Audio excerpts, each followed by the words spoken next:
প্রধান উপদেষ্টা অধ্যাপক মোহাম্মদ ইউনূস বলেছেন, অন্তর্বর্তী সরকারের ৬ মাসে প্রথম ইনিংস বা প্রথম অধ্যায় শেষ হয়েছে। রাজনৈতিক সংলাপের মাধ্যমে দ্বিতীয় অধ্যায় শুরু হলো।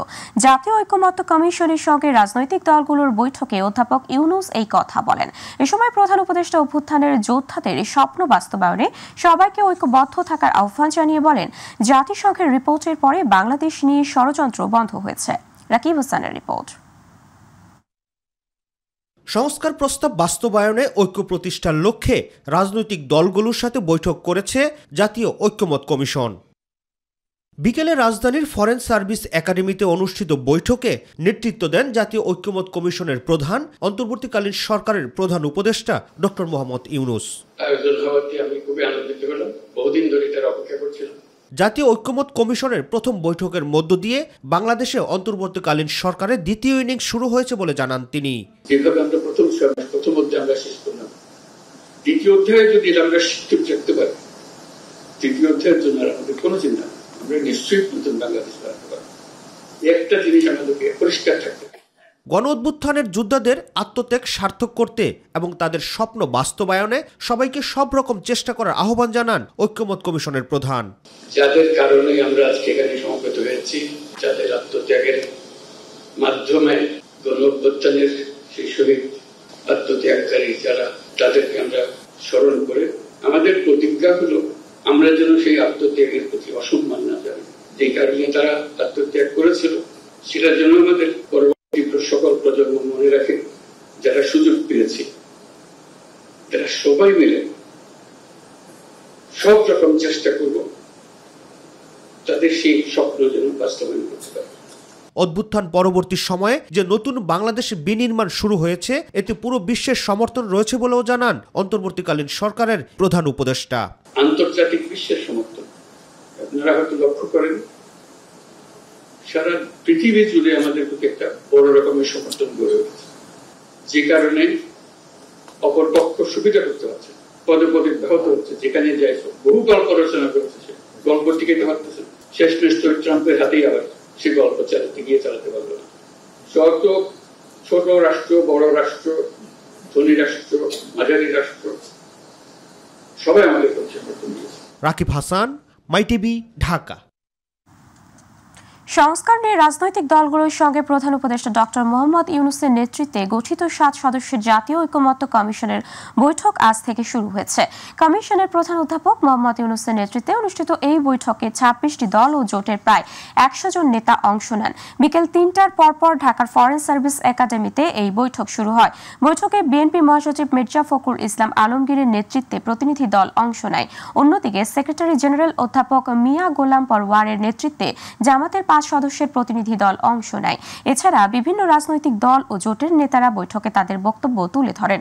বৈঠক শেষে বিএনপি মহাসচিব মির্জা ফখরুল ইসলাম আলমগীর উপস্থিত সাংবাদিকদের বলেন, দ্রুত ঐক্যমতের ভিত্তিতে জাতীয় সংসদ নির্বাচন অনুষ্ঠিত হবে, এমনটাই আশা করে বিএনপি।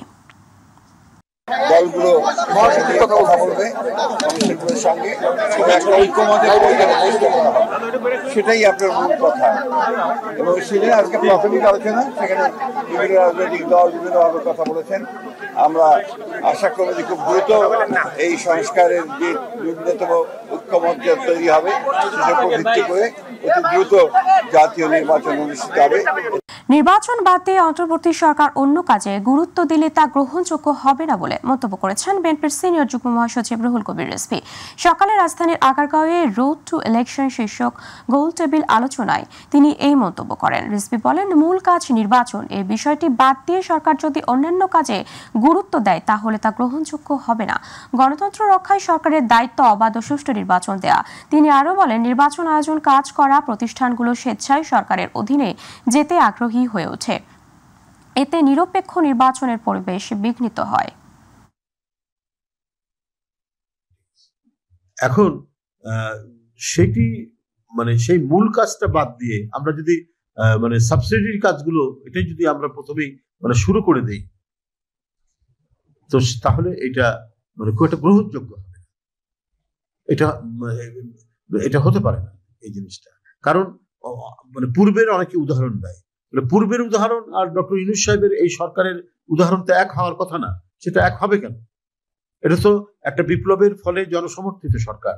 এই সরকারকে নিশ্চিত করতে হবে একটা অবাধ সুষ্ঠু নির্বাচন, পার্লামেন্টারি নির্বাচন, যেটা জনগণ দীর্ঘদিন ধরে যে নির্বাচনে ভোট দিতে পারেনি, সেই আস্থাটা ফিরিয়ে দিতে হবে এই সরকার। ক্ষমতায় টিকে থাকতে আওয়ামী লীগ সরকার বিডিআর হত্যাকাণ্ড ঘটিয়েছিল বলে জানিয়েছেন attorney general advocate Mohammad Asaduzzaman. এই ঘটনার নেপথ্যে থাকা মাস্টার মাইন্ডরাও কোনো ছাড় পাবে না বলেও জানান তিনি। তবে খুনি হাসিনাকে যে রাষ্ট্র নির্লজ্জভাবে আশ্রয় দিয়েছে তা এই জাতি মেনে নেবে না বলেও মন্তব্য করেন তিনি। বিস্তারিত আবু সাইদ অপু রিপোর্টে। বারবার ভুল বোঝানোর চেষ্টা করেছে যে এটা বিডিআর হত্যাকাণ্ড নিয়ে এফডিসিতে সার সংসদ আয়োজন করে ডিবেট ফর ডেমোক্রেসি। বিডিআর হত্যাকাণ্ডের মাধ্যমে 57 জন চৌকস সেরা কর্মকর্তা সহ 34 জন ব্যক্তিকে হত্যার শিকার হতে আমরা দেখেছি।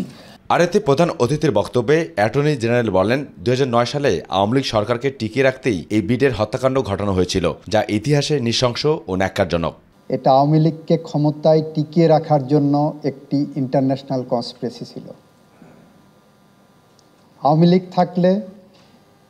লীগ ক্ষমতায় থাকলে বাংলাদেশের উপরে আধিপত্যবাদী শক্তির, সাম্রাজ্যবাদী শক্তির, দখলদারিত্ববাদী শক্তির যে পথ সুগম হয়, কুসুমাস্তীর্ণ হয়, সেইটা করার জন্যই জানুয়ারিতে ক্ষমতা নিলেন, ফেব্রুয়ারিতে এত বড় একটি হত্যাকাণ্ড দিয়ে ঝিকে মেরে বউকে শেখানোর মতো করে। প্রতিবেশী একটি দেশ পলাতক ফ্যাসিবাদী খুনি সরকারকে আশ্রয় দিয়ে পররাষ্ট্রনৈতিক সম্পর্কে ফাটল ধরিয়েছে, যা কোনোভাবেই বাংলাদেশের মানুষ প্রত্যাশা করে না বলেও মন্তব্য করেন তিনি। বিচারের একটা প্রক্রিয়া শুরু হয়েছে, বিচারের নামে অনেকটা প্রহসনও দেখেছি আমরা। বিচারের শেষ প্রান্তে আপিলও নিষ্পত্তি হয়েছে। প্রকৃত মাস্টার মাইন্ডরা ধরাছোঁয়ার বাইরে। স্বাধীনতা এবং সার্বভৌমত্বকে বিপন্ন করার জন্য এদেশে নৈরাজ্যবাদী শক্তিকে দীর্ঘস্থায়ী ক্ষমতায় রেখে বাংলাদেশের মানুষকে জিম্মি করার জন্য, বাংলাদেশের মানুষের ভোটাধিকার হরণ করার জন্য আমার 57 জন চৌকস সেনা কর্মকর্তাকে হত্যা করা হয়েছিল। বিডিআর হত্যাকাণ্ড ছোট কোনো বিষয় নয়। রাষ্ট্রযন্ত্রকে নিয়ন্ত্রণ করতে এই হত্যাকাণ্ড ঘটানো হয়েছিল। তবে অতীতের মতো আর কোনো আয়নাঘর তৈরি হবে না এবং বিডিআর হত্যাকাণ্ডের প্রকৃত অপরাধীদের দৃষ্টান্তমূলক শাস্তি নিশ্চিত করা হবে বলে জানান অ্যাটর্নি জেনারেল।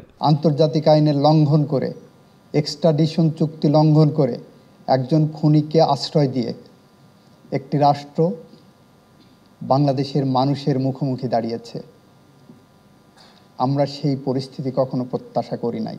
বিডিআর হত্যাকাণ্ডে তৎকালীন সেনাপ্রধান মইনু আহমেদকে দায়ী করেন অ্যাটর্নি জেনারেল।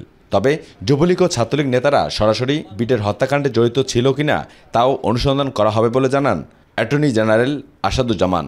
মইনু আহমেদের প্রচ্ছন্ন নিষ্ক্রিয়তা ছাড়া এ হত্যাকাণ্ড সম্ভব ছিল না। আবু সাইদ অপু, মাই টিভি, ঢাকা। টঙ্গীর তুরাগ তীরে চলছে বিশ্ব ইজতেমার দ্বিতীয় পর্বের তৃতীয় অংশের দ্বিতীয় দিন। রেকর্ড সংখ্যক বিদেশি অতিথির আগমন হয়েছে এবারের ইজতেমায়। বিকেলে যৌতুকবিহীন বিয়ে ছাড়া অনুষ্ঠিত হয় দিনভর বয়ান, তালিম ও জিকির। 2 দিনে ইজতেমায় প্রাণ হারিয়েছেন 3 জন মুসল্লি। রোববার অনুষ্ঠিত হবে এই পর্বের আখেরি মোনাজাত। টঙ্গী প্রতিনিধি SM আজাদের পাঠানো তথ্য ভিডিওচিত্র রিপোর্ট করছেন ইলিয়াস কমল। বিশ্ব ইজতেমার এবারের দ্বিতীয় পর্বে বিদেশি মুসল্লির সংখ্যা প্রতিদিন বাড়ছে। এখন পর্যন্ত অংশগ্রহণ করেছেন 49 দেশের হাজারেরও বেশি বিদেশি মুসল্লি। 58তম বিশ্ব ইজতেমার দ্বিতীয় পর্বের দ্বিতীয় দিন ফজরের নামাজের পর বয়ান করেছেন দিল্লির মাওলানা ইলিয়াস বিন সাদ, তর্জমা করেছেন মাওলানা ওসামা ইসলাম। সারাদিনই খিত্তায় খিত্তায় চলে ফজিলত ও আদব সম্পর্কে বয়ান ও তালিম। জোহরের নামাজের পর বয়ান করেন আরব মেহমানরা, তর্জমা করেন মাওলানা মুস্তফা খলিল। আসরের নামাজের পর ময়দানের বয়ান মঞ্চে হবে যৌতুকবিহীন বিয়ে। ইজতেমায় অংশ নিয়ে খুশি দেশি বিদেশি মুসল্লিরা। मैं नेपाल से हूँ, मैं यहाँ पढ़ता हूँ, स्टडी कर रहा हूँ। विश्व इज्तिमा फर्स्ट टाइम अटेंड किया हूँ, बहुत अच्छा लग रहा। अच्छा इज्तिमा हुआ, अल्लाह का शुक्र है। और इज्तिमा के हक़ में पूरे आलम के लिए दुआ हो रही है कि अल्लाह इज्तिमा को कबूल करके पूरे आलम को हिदायत के फैसला दे। अल्लाह हम तभी दुआ हुआ इंशाल्लाह सही लंगे हम काम करके आए इंशाल्लाह। জাতিগত অথবা গোষ্ঠীগত সমস্ত ভেদাভেদ ভুলে গিয়ে, মাযহাবগত ভেদাভেদ ভুলে গিয়ে সবাই যেন একতাবদ্ধ হই। আগামীকাল আখিরি মোনাজাতের সমস্ত প্রস্তুতিও ইতিমধ্যে সম্পন্ন হয়েছে। নিরাপত্তা ও যানজট পরিস্থিতি নিয়ন্ত্রণে সব ধরনের ব্যবস্থা নেওয়া হয়েছে, জানিয়েছে গাজীপুর মেট্রোপলিটন পুলিশ। 4টি জায়গায় ডেস্টিনি মাঠ, TNT মাঠ, ভাওয়াল বদরে আলম কলেজ মাঠ এবং মোবাইল উচ্চ বিদ্যালয়, এই 4টি মাঠে গাড়ি রাখা আছে। মুসল্লিরা যদি একটু কষ্ট করে হেঁটে গিয়ে ওই মাঠগুলো থেকে গাড়িতে উঠেন তাহলে আমার মনে হয় কোনো যানজট হবে না। বিশ্ব ইজতেমায় আজ আরও একজন মুসল্লির মৃত্যু হওয়ায় মৃতের সংখ্যা 3 জনে দাঁড়িয়েছে। রোববার আখিরি মোনাজাতের মাধ্যমে শেষ হবে বিশ্ব ইজতেমার 58তম আসর। ইলিয়াস কমল, মাই টিভি। জুলাই আগস্ট অভ্যুত্থানে রাজধানীর যাত্রাবাড়িতে গুলিতে নিহত ভোলার মোহাম্মদ হাসানের জানাজা সম্পন্ন হয়েছে। সকালে ভোলা সদর উপজেলার কাছিয়ার সামান্দার মাঠে দ্বিতীয় জানাজা শেষে নিজ গ্রামে শহীদ হাসানকে সমাহিত করা হয়। দাফন শেষে হাসান হত্যার বিচারের দাবিতে বিক্ষোভ মিছিল করেন বৈষম্য বিরোধীরা। এর আগে গত শুক্রবার জুমার নামাজ শেষে ঢাকা বিশ্ববিদ্যালয়ের রাজু ভাস্কর্যের সামনে প্রথম জানাজা অনুষ্ঠিত হয়। জানাজা শেষে মরদেহ হাসানের পরিবারের কাছে হস্তান্তর করে বৈষম্য বিরোধী ছাত্র আন্দোলন। হাসানের বাবা মোহাম্মদ মনির হোসেন বলেন, গত 5 আগস্ট যাত্রাবাড়িতে আন্দোলনে গুলিবিদ্ধ হয়ে নিখোঁজ ছিলেন হাসান। দীর্ঘ 6 মাসেও সন্ধান পাওয়া যায়নি তার। অবশেষে ঢাকা মেডিকেলের মর্গে তার মরদেহ পাওয়া যায়। ঢাকা মেডিকেল কলেজ কর্তৃপক্ষ ডিএনএ টেস্টে নমুনা দেন এবং হাসানের ডিএনএ নমুনার সঙ্গে তাদের ডিএনএ নমুনা মেলে।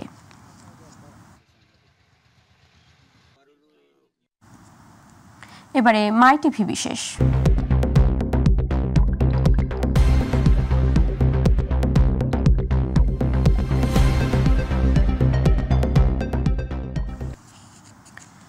ক্রমেই স্বস্তির দিকে যাচ্ছে দেশের অর্থনীতি। বিগত সময়ের ধকল কাটিয়ে দেশের অর্থনীতিকে স্থিতিশীলতা বজায় রাখার চেষ্টা করছে অন্তর্বর্তীকালীন সরকার। মূল্যস্ফীতির লাগাম টানতে এরই মধ্যে সরকার নানা পদক্ষেপ গ্রহণ করেছে বলে জানিয়েছেন অর্থ উপদেষ্টা। এদিকে এখনই মূল্যস্ফীতির লাগাম টানতে না পারলে দেশে দারিদ্র্যের হার বৃদ্ধির পাশাপাশি বেকারত্ব বেড়ে যাওয়ার শঙ্কা রয়েছে বলে জানান অর্থনীতিবিদ ডক্টর মাহফুজ কবির। আরও জানাচ্ছেন রাকিব হাসান। বাংলাদেশ একটি নিম্ন মধ্যম আয়ের উন্নয়নশীল দেশ, যার অর্থনীতি বিশ্বের মধ্যে 35তম এবং ক্রয় ক্ষমতার ভিত্তিতে 29তম। গত 1 দশক ধরে বাংলাদেশ গড়ে 6.3% হার ধরে রেখে মোট দেশজ উৎপাদনে প্রবৃদ্ধি অর্জন করে যাচ্ছে। তবে আন্তর্জাতিক মুদ্রা তহবিল IMF বলছে, দেশের রাজনৈতিক অস্থিতিশীলতা, জলবায়ুর মন্দ প্রভাব ও সংকোচনমূলক অর্থনৈতিক নীতি, এই 3 কারণে 2025 সালে বাংলাদেশের জিডিপির প্রকৃত প্রবৃদ্ধি ঘটবে মাত্র 3.8%। তবে অর্থনীতিবিদ ডক্টর মাহফুজ কবির বলছেন, 2025 সালে সরকারের সবচেয়ে বড় চ্যালেঞ্জ হলো মূল্যস্ফীতির লাগাম টেনে ধরা। হঠাৎ করে শতাধিক পণ্যের উপর কর বৃদ্ধির কারণে দারিদ্র্যের হার বৃদ্ধি এবং বেকারত্ব বেড়ে যেতে পারে বলে মনে করছেন তিনি। যে একদিকে মূল্যস্ফীতিটাও বেড়ে যাচ্ছে, অন্যদিকে দারিদ্র্য বেড়ে যাচ্ছে এবং একই সঙ্গে ক্ষুদ্র উদ্যোগ এবং বিনিয়োগ সেগুলো ক্ষতিগ্রস্ত হওয়ার কারণে দেখা যাচ্ছে কি যে সমাজে বেকারত্ব বেড়ে যাচ্ছে। তো এই ধরনের প্রভাব আমরা কিন্তু প্রত্যাশা করিনি। অন্তর্বর্তী সরকারের কাছে মানুষের প্রত্যাশা কিন্তু অনেক। দীর্ঘদিন ধরে টাকাকে কৃত্রিমভাবে শক্তিশালী দেখাতে এবং ডলারের ভিত্তিতে মাথাপিছু আয়কে বেশি দেখাতে ডলারের দাম সমন্বয় করেনি বিগত সরকার। এরই মধ্যে মূল্যস্ফীতি কমতে নিত্য প্রয়োজনীয় পণ্যের আমদানিতে শুল্ক কমানোর পাশাপাশি টাকার সরবরাহ কমানোর চেষ্টা করছে অন্তর্বর্তীকালীন সরকার। জুনের মধ্যে মূল্যস্ফীতি সাধারণ মানুষের নাগালের মধ্যে চলে আসবে বলে আশা প্রকাশ করেন অর্থ উপদেষ্টা ডক্টর সালেউদ্দিন আহমেদ।